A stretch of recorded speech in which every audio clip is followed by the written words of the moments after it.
Good morning student. Today in the standard 11 part 4 of unit 12 organic chemistry उसके अंदर आज हम nomenclature करेंगे compound which is having the functional group also।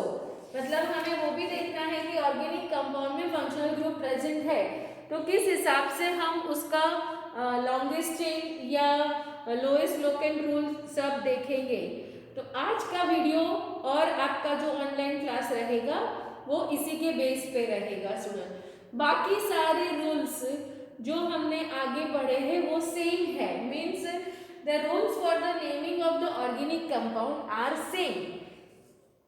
पर यहाँ हमें ये देखना है कि फंक्शनल ग्रुप प्रेजेंट है तो you have to give the number to the such carbon which is having the functional group which should be lowest number। और अगर एक से ज्यादा आपके पास में कार्बन में फंक्शनल ग्रुप आया हुआ है then one is considered as a substituent and one is as a parent chain। तो इस तरह से हमें नंबरिंग करना है। तो ये बात आप ध्यान में रखोगे कि लॉन्गेस्ट चेन रूल हमारा सेम रहेगा। लॉन्गेस्ट चेन उसी को ही कहा जाएगा जिसके साथ में फंक्शनल ग्रुप अटैच है। तो ये सबसे बड़ी बात हो गई। और यस, यहाँ एक बात ये भी ध्यान में रखोगे कि मैक्सिमम फंक्शनल ग्रुप को आप इसके अंदर कंसिडर कर सको उस तरह की लॉन्गेस्ट चेन लेना है आपको। एक से ज्यादा फंक्शनल ग्रुप आया हुआ है so you have to select the longest chain in such a manner that more than या तो जितने हैं वो सब मैक्सिमम फंक्शनल ग्रुप को आप उसमें ऐड कर सको। Then the second rule lowest numbering rule जो है वो सेम रहेगा कि फंक्शनल ग्रुप जो है उसको लोएस्ट नंबर मिलना चाहिए, पर उसका ऑर्डर कौन सा फंक्शनल ग्रुप पहले पोजीशन पे आएगा that order you have to keep in your mind. So here on the board I have written the sequence for this ordering group. तो सबसे पहले आपको ये देखना है स्टूडेंट कि अगर आपका गिवन ऑर्गेनिक कंपाउंड में कार्बोक्सिलिक ग्रुप आया हुआ है तो the first lowest number is given to the carboxylic acid group. Then you can go for the acidic anhydride group. If these two group are not there, then there may be a chances for ester. Then you have to give the lowest number to the ester.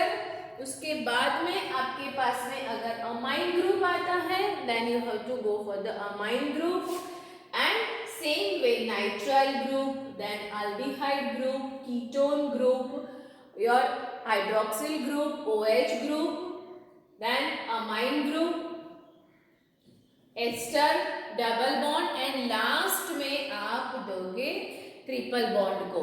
So ether के बाद में double bond, last triple bond. तो numbering इस तरह से देना है। The first अगर कार्बोक्सिलिक ग्रुप है तो हमेशा हमारा फर्स्ट कार्बन का नंबर वही होगा। एक आध एग्जाम्पल भी लेते हैं स्टूडेंट तो आपको ये भी थोड़ा सा याद रह जाएगा। Example,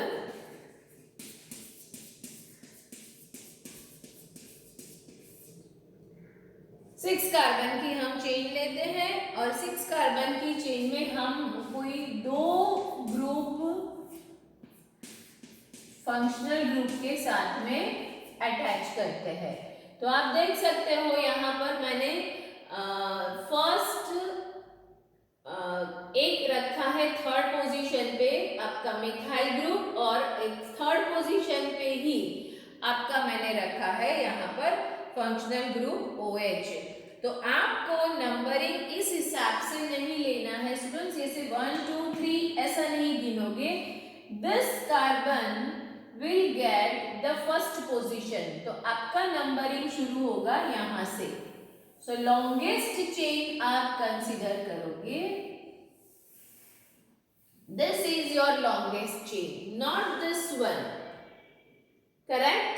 so first, second, third, fourth and fifth. So it is not a longest chain of 6 carbon.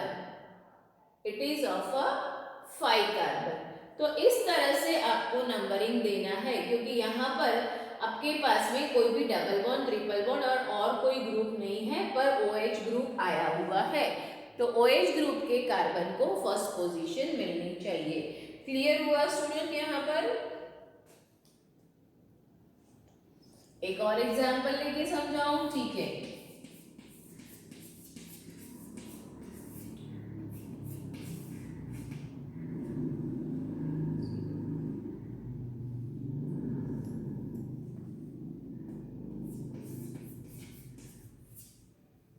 अब आप देखो यहाँ कि हमें नंबरिंग करना है, तो हम किस हिसाब से नंबरिंग करेंगे। आप यहाँ देख सकते हो कि this is your functional group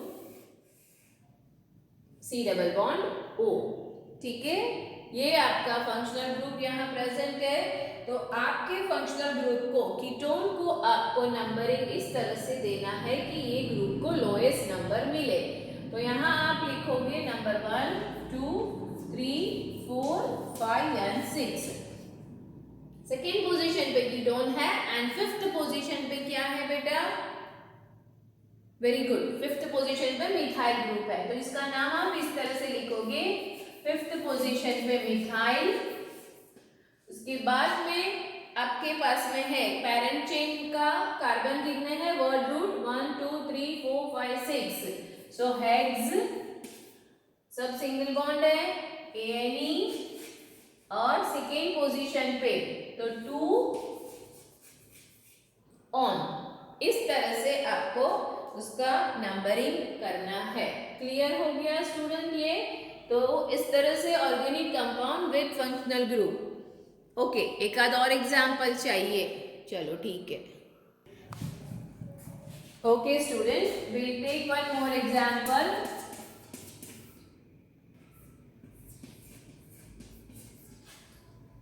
एक और एग्जांपल लिया मैंने, as you said. Now which group is there? Carboxylic acid group. So this carbon will get the lowest number. So you can start the numbering from right to left. So second position पे आपके पास में oic acid group है और total 4 carbon की आपकी parent chain है। तो आप उसका नाम किस तरह से करोगे?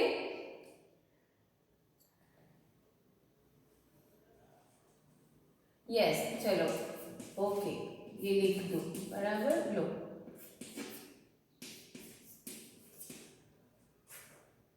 तो यहाँ पर ये कार्बन हुआ आपका, जो कार्बन को आपको नंबरिंग करना है फर्स्ट। तो 1, 2, 3 एंड 4 ये आपकी पेरेंट चेन हुई।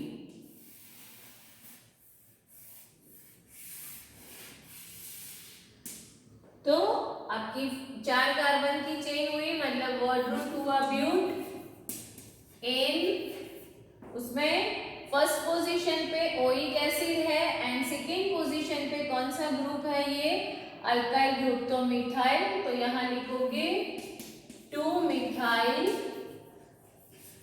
ये ब्यूटेन और फर्स्ट पोजीशन पे ओइक एसिड, तो ब्यूटेन 1 ओइक एसिड। 1 नहीं लिखते हैं तो भी चलता है, ब्यूटेनोइक एसिड ऐसा भी आप लिख सकते हो स्टूडेंट। क्लियर हुआ? यहां से हम ये ई निकाल देंगे और आप लिख सकते हो ब्यूटेनोइक एसिड इस तरह से। तो 2 मिथाइल ब्यूटेनोइक एसिड, ये आपको नोमेनक्लेचर करना है। एक और एग्जांपल, 6 कार्बन लिया है यहाँ हमने। अब हम यहाँ 2 ग्रुप लेते हैं।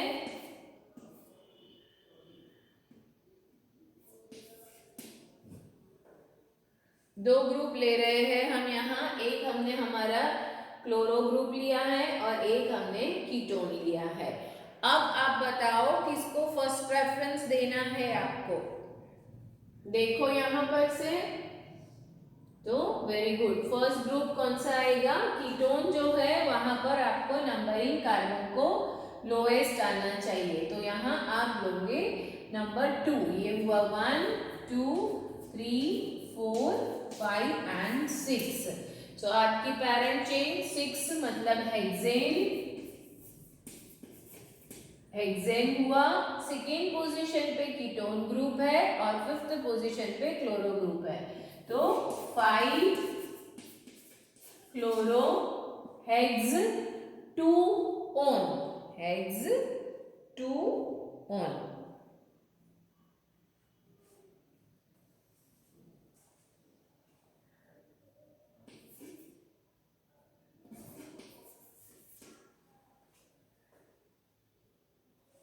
क्लियर है? ओके, चलो एक और ग्रुप भी लेते हैं, इसी में ही थोड़ा सा चेंजेस करते हैं।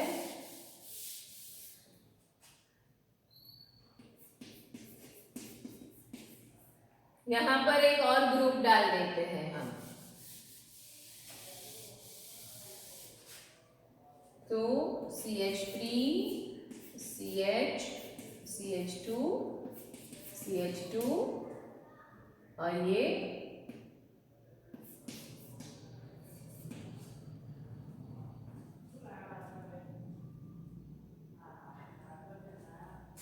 और चलो ये ग्रुप भी ले लेते हैं, CH2 भी हटा देते हैं, हम CONH2 ग्रुप लेते हैं, हमारा अमाइड ग्रुप लेते हैं। चलो सो आप देखो CONH2 ग्रुप दिया हमने, अमाइड ग्रुप लिया।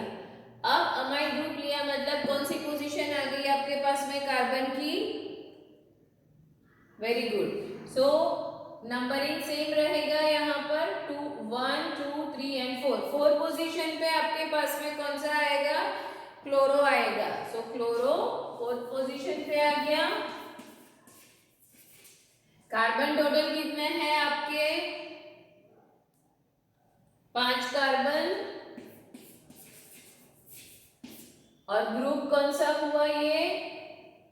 वेरी गुड, पेंटेनेमाइड, अमाइड है ना, तो ये आपका नॉमेनक्लेचर हुआ।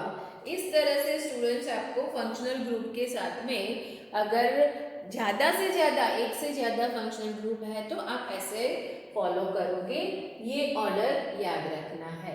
और फंक्शनल ग्रुप को सबसे पहला प्रेफरेंस मिलना चाहिए, फंक्शनल ग्रुप के बाद में डबल बॉन्ड को प्रेफरेंस मिलना चाहिए एंड देन ट्रिपल बॉन्ड को प्रेफरेंस मिलना चाहिए। ठीक है, क्लियर हुआ?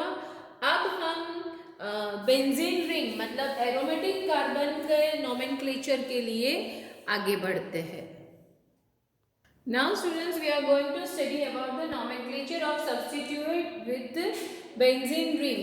तो यहाँ आपको बेंजीन रिंग को पैरेंट चेन या तो मेन रिंग कंसिडर करनी है, पैरेंट या न्यूक्लियस जिसको कंसिडर करेंगे वो होगी हमारी बेंजीन रिंग, और उसके अलावा जो भी हमें अटैच होगा उसे हम साइड चेन कहेंगे। तो suppose this is your ring, so it will be consider as a main, and here whatever the group is attached, here whatever the group is attached, it will be considered as a substituent, or we can say that side chain, not a substituent, we can say that it is a side chain.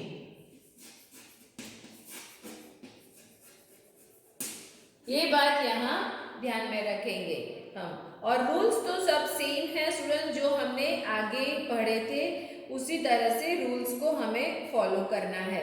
सिर्फ यहाँ हम ये ध्यान रखेंगे कि when 2 hydrogen atom और benzene are replace, and वो जो रिप्लेस होते हैं तो वो पोजीशन पे जो भी सब्स्टिट्यूएंट आता है वो सब्स्टिट्यूएंट को हम ऑर्थो, मेटा या पैरा के नाम से जानते हैं।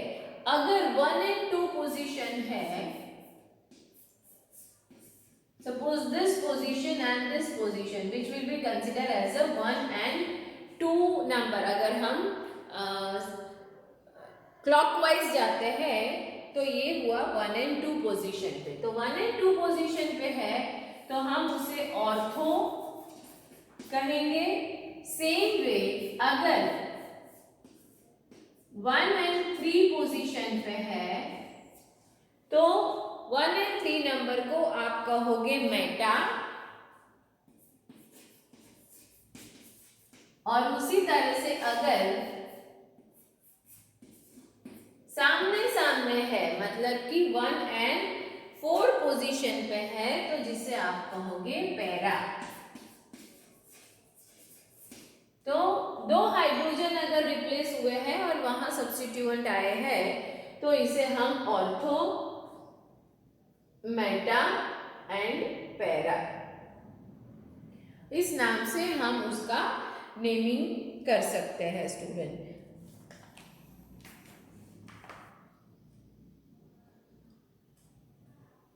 अब ये जो साइड चेन है वो साइड चेन जहां जो भी ग्रुप है, ग्रुप के लिए तो हमें आगे जो हमने फंक्शनल ग्रुप के रूल्स देखे वो ही फॉलो करना है, पर उसको जो सब्स्टिट्यूएंट है वो रहेगा प्रीफिक्स। किसको प्रीफिक्स लगाएंगे? Benzene, prefix to benzene. Side chain में जो भी है वो प्रीफिक्स के फॉर्म में आएगा, बेंजीन का प्रीफिक्स के फॉर्म में हम लेंगे। तो एक एग्जांपल लेते हैं हम उसके लिए। यहां मैंने ऊपर ये जो साइड चेन है तो वहां हमने लिखा CH3। तो अब CH3 मतलब आपको पता है कि कौन सा ग्रुप हुआ, ये कौन सा अल्काइल ग्रुप हुआ स्टूडेंट्स? वेरी गुड, ये आपका मिथाइल ग्रुप हुआ। तो यहाँ पर मैंने बताया कि प्रीफिक्स तो आप लिखोगे मिथाइल और फिर बेंजीन। तो ये है आपका मिथाइल बेंजीन और उसको आप टोल्यूइन। तो ये भी उसका आयुपैक के बदले ये नाम से भी वो इतना ही फेमिलियर है। अब सेम वे यहाँ पर CH3 के जगह में अगर आप NH2 ग्रुप लेते हो तो ये कौन सा ग्रुप हुआ? वेरी गुड, ये हुआ आपका अमाइनो ग्रुप। तो यहां आप लिखोगे अमाइनो बेंजीन। और जैसे CH3 को हम टोल्यूइन के नाम से जानते हैं वैसे इसे हम वेरी गुड कौन से नाम से जानते हैं? एनिलीन के नाम से जानते हैं।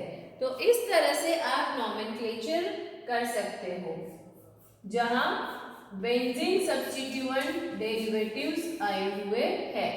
अब यहां मैंने ग्रुप लिखा है हमारा OMe। OMe का मतलब हुआ ये मिथॉक्सी, O ग्रुप है तो ऑक्सी ग्रुप है। तो यहां मैं नाम लिखूंगी मिथॉक्सी बेंजीन।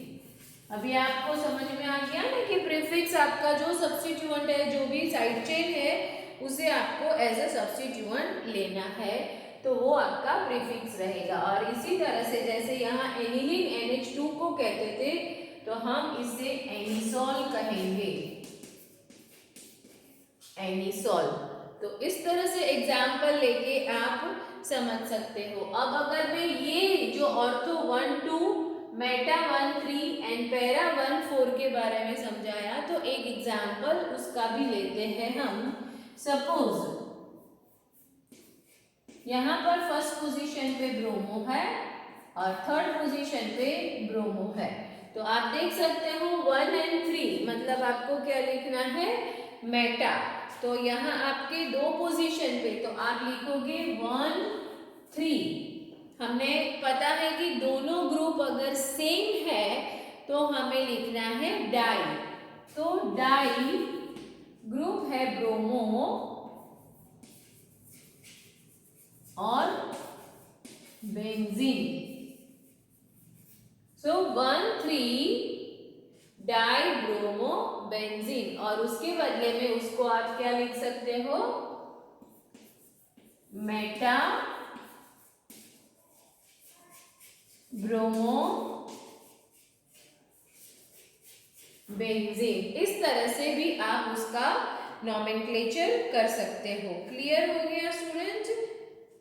ये जो इंडिकेटिंग नंबर इंडिकेटिंग है उसको हम ऑर्थो मेटा पैरा के फॉर्म से भी जान सकते हैं। Ortho meta para is also use as a prefix to the given group. अगर हायर सब्स्टिट्यूएंट बेंजीन डेरिवेटिव्स है तो उसके लिए क्या करना है? Now students, if the more than one functional group are attached, or we can say that the higher substituent benzene derivatives are there, then how will we identify or how will name it? तो वहाँ हमें फिर से वही lowest locant rule जो था हमारा उसी को ही फॉलो करना है। मतलब रूल जो हमने पढ़ा है वही रूल, चाहे आपका साइक्लो कंपाउंड हो, चाहे आपका ब्रांच कंपाउंड हो या organic compound with functional group, more than one functional group हो, रूल्स हमारा वो ही रहेगा। So will take one example.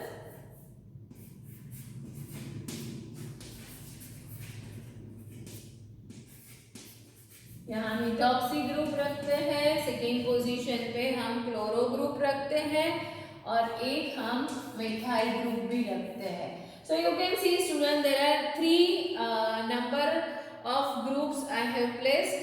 Same way एक और आप लोग ट्राई करो, तब तक नेमिंग किस तरह से करोगे इसका फिर हम देखते हैं कि किसको अच्छे से समझ में आ गया है।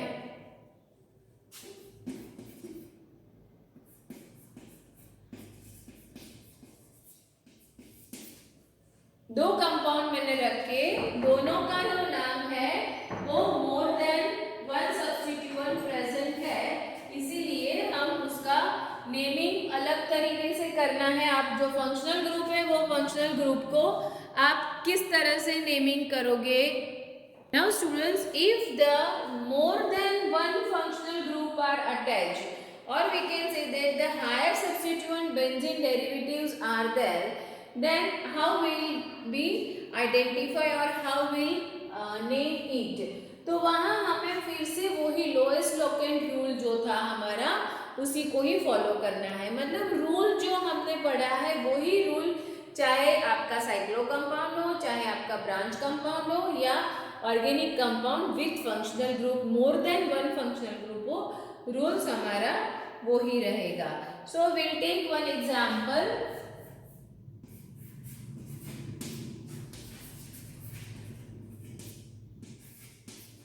यहाँ मिथॉक्सी ग्रुप रखते हैं, सेकेंड पोजीशन पे हम क्लोरो ग्रुप रखते हैं और एक हम मिथाइल ग्रुप भी रखते हैं।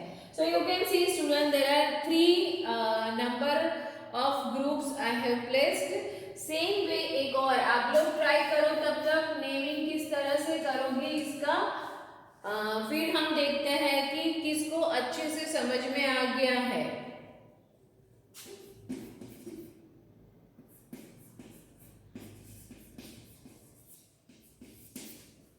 दो कंपाउंड मैंने रखे, दोनों का जो नाम है वो मोर देन वन सब्स्टिट्यूएंट प्रेजेंट है, इसीलिए हम उसका नेमिंग अलग तरीके से करना है। आप जो फंक्शनल ग्रुप है वो फंक्शनल ग्रुप को आप किस तरह से नेमिंग करोगे? सो यहाँ पर आपने क्या लिया, फर्स्ट पोजीशन, ये 2 कार्बन की चेन हुई, मतलब यहाँ आपका क्या हो गया, ये मिथाइल के ethyl, okay very good, ethyl हुआ। फर्स्ट पोजीशन पे आपका फिनाइल है और यहाँ पर OH ग्रुप आया हुआ है, तो उसे आप क्या कहोगे? फर्स्ट पोजीशन पे फिनाइल और 2 कार्बन की पैरेंट चेन मतलब इथेन और OH ग्रुप को क्या कहते हैं हम? इथेनॉल। क्लियर हुआ स्टूडेंट?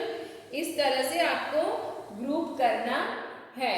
अब एक और भी रूल लेते हैं हम कि अगर हाइड्रोक्सी डेरिवेटिव्स है तो कैसे हमें उसको नाम देना है।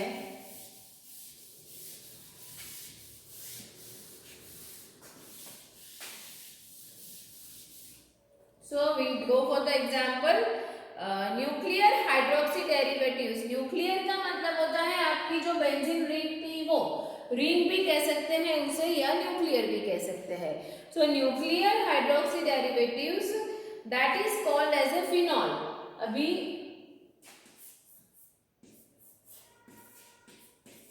सो this is called as a phenol. और अगर उसके साथ में साइड चेन में कहीं सब्स्टिट्यूएंट अटैच है तो उसे हमें किस तरह से नेमिंग करना है। तो ये हुआ आपका फिनॉल। न्यूक्लियर डेरिवेटिव्स के ऊपर हाइड्रोक्सी ग्रुप, न्यूक्लियर आपका ये न्यूक्लियर चेन या तो रिंग उसे जो भी कहते हो वो, और उसके ऊपर आपका हाइड्रोक्सी सब्स्टिट्यूएंट आया है। तो यहाँ CH OH, यहाँ एक और एग्जांपल लेके समझे ना हम तो पता चले। तो यहाँ लेते हैं एक और कार्बन। यस, अब देख सकते हो यहाँ पर मैंने 3 कार्बन की चेन बनाई जो आपके बेंजीन के साथ में, और यहाँ आपका हाइड्रोक्सी ग्रुप है। यहाँ डायरेक्टली हाइड्रोक्सी ग्रुप आपका जुड़ा हुआ है आपका रिंग के साथ में, और एक और सब्स्टिट्यूएंट है जिसे आप कहते हो आपका मिथाइल ग्रुप। तो यहाँ नंबरिंग आपको करना है, यहाँ OH ग्रुप से 1 2 and 3। अब यहाँ ऑर्थो मेटा पैरा नहीं ले सकते हो, क्यों? क्योंकि दोनों ग्रुप, दोनों फंक्शनल ग्रुप अलग अलग है। तो यहाँ दोनों का नाम अलग रहेगा। तो थर्ड पोजीशन पे आपके पास में है मिथाइल ग्रुप, तो आप लिखोगे 3 मिथाइल, और ये हाइड्रोक्सी डेरिवेटिव्स जो है न्यूक्लियर को फिनॉल कहते हैं। सो 3 मिथाइल, और इसका क्या नाम बोलेंगे हम? फिनॉल। या तो उसे आप ये मेटा पोजीशन है तो मेटा क्रेसोल भी कह सकते हो। क्लियर हुआ स्टूडेंट? अब ये फिर से आपका फिनाइल हुआ, क्योंकि यहाँ OH जुड़ा हुआ है साइड चेन पे। 3 कार्बन की चेन है तो 3 कार्बन है, इसलिए आप क्या कहोगे? Very good. तो प्रोपेन,